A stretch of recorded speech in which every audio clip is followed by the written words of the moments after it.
कार्तिक मास के शुक्ल पक्ष के एकादशी, देव उठनी एकादशी, प्रबोधनी एकादशी, देवोत्थान एकादशी, 11 एकादशी और कहीं कहीं घोड़ैया एकादशी के नाम से जाना जाता है।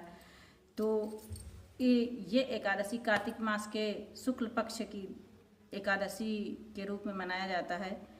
ये जो एकादशी है ये शाम 6:46 11 नवंबर को शाम 6:46 से लेकर 12 नवंबर को 4:04 तक रहेगी और 12 नवंबर को उदया तिथि में होने के कारण 12 नवंबर को ही मनाया जाएगा।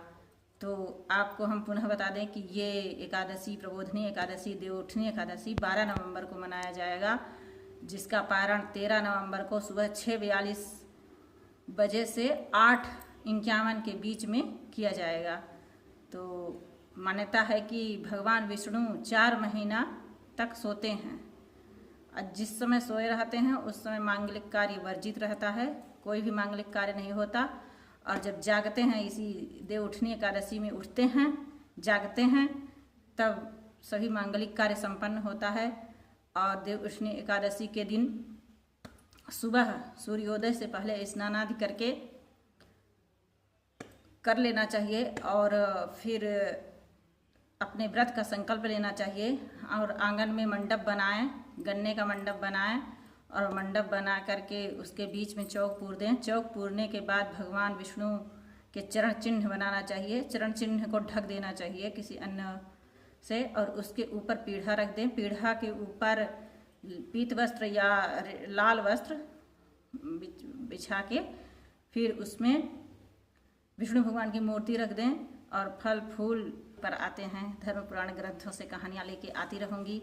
तो आज है कहानी एकादशी, कार्तिक एकादशी, प्रबोधनी एकादशी का है। श्री कृष्ण भगवान ने कहा, हे अर्जुन, मैं तुम्हें मुक्ति देने वाली कार्तिक मास के शुक्ल पक्ष की प्रबोधनी एकादशी के संबंध में नारद और ब्रह्मा जी के बीच हुए वार्तालाप को सुनाता हूँ।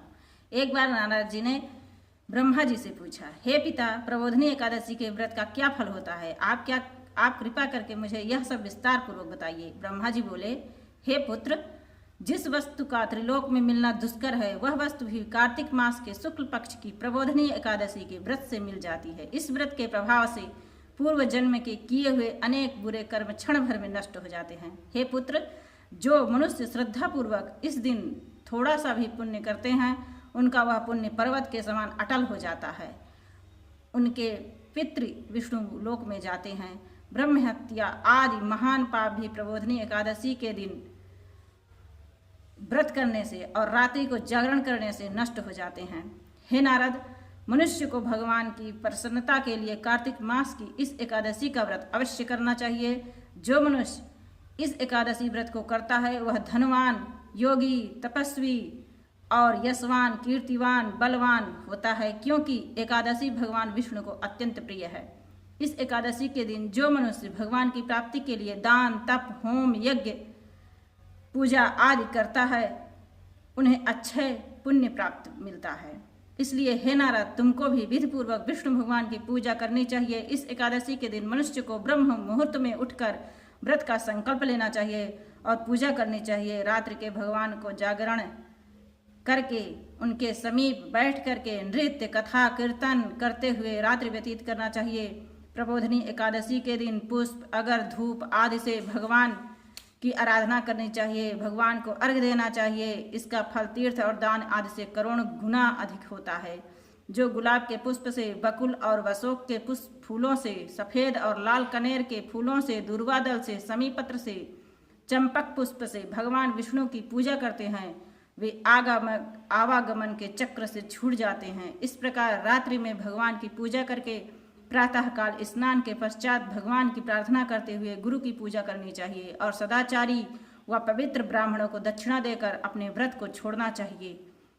तो भाइयों बहनों, हमारी यही कहना है कि आप सब भी व्रत रहें। एकादशी व्रत सभी एकादशी व्रत रहना चाहिए, लेकिन अगर आप नहीं रह पा रहे हैं तो ये एकादशी अवश्य करना चाहिए। अगर आप बालक, वृद्ध, रोगी जो भी हैं अगर नहीं कर सकते आप सक्षम नहीं हैं तो चावल और नमक का वर्जित कर दीजिए। और चावल नमक तो बिल्कुल ही एकादशी में नहीं खाना चाहिए। तो एकादशी में तुलसी और विष्णु भगवान का विवाह संपन्न होता है। तो मान्यता है कि तुलसी और विष्णु भगवान का इसी में विवाह हुआ था। उसकी कहानी हम लेकर आएंगे अगले वीडियो में।